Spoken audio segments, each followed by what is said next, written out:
Hello mga seswa! Ngayong araw na ito ay gagawa tayong homemade hamburger. Ayan. Meron akong giniling na baka o ground beef. Ayun. Nilagyan ko lang siya ng chinyap-chap na bawang, sibuyas. Pagkatapos ay nilagyan ko rin ng breadcrumbs, itlog, fresh milk. Ayun o, pinaghalo-halo ko. Nilagyan ko na rin pala ng asin. Ayan. Paminta. Garlic powder. Onion powder. Oyster sauce. Ayan, pagkatapos hihalo-halo ko lang siya at parang ibabad ko lang siya ng mga isang oras mga saswa para naman sumipsip yung lasa ng mga hinalo kong ingredients mga saswa. So ayan, habang nagpapahinga siya sa isang tabi, syempre gagawa na rin tayo ng burger bun. Ayan. So ayan, naglagay muna ako ng instant yeast sa fresh milk. Ayan, tapos 3 cups of all-purpose flour sa isang bowl. Pinaghalo ko na rin yung nilagay kong yeast at saka fresh milk, butter at itlog mga seswa. Pagkatapos ay halo-halo lang natin at pag ganyan na ang itsura, pwede na siyang imasa mga seswa. Ayan. Imasa lang siya ng mga 15 minutes.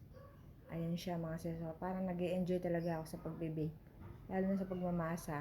Ayan. Pagkatapos ipahinga lang natin siya ng mga isang oras. Habang pinapahinga natin sa isang tabi, syempre, ayan, gagawa na tayo ng burger patties na, iyan, hihuhugis na natin siya ng pabilog. Yung ginamit kong measurement, yung 1/2 cup, ayan, binilog-bilog ko lang siya. So, ayan na nga.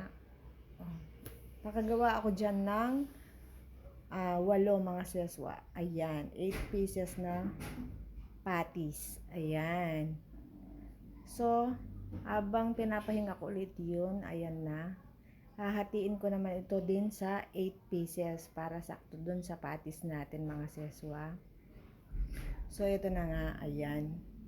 Hinati ko siya sa 8 pieces at binilog-bilog ko siya talaga mga seswa na parang burger bun talaga. Talagang burger buns talaga siya. Tapos ipinahinga ko ulit ng kalahating oras habang nagpapahinga. Pinrito ko na rin yung mga patties natin. Ayan. So, eto na nga. Pagkatapos ng kalahating oras, nilagyan natin ng itlog sa taas. Ayan. Pinahiran natin ng egg wash sa taas. Nilagyan natin ng sesame seed. Ayan. Pagkatapos ay i-bake na natin siya mga seswa.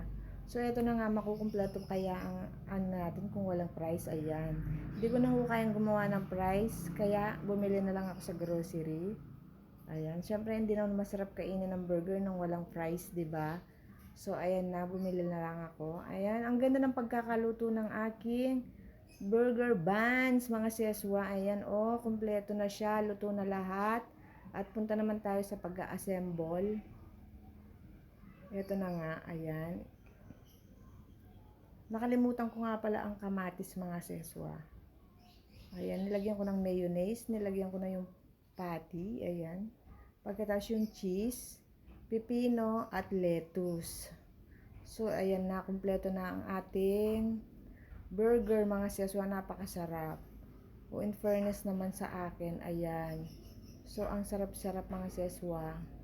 Panoorin niyo po ang aking YouTube channel mga seswa. Babush!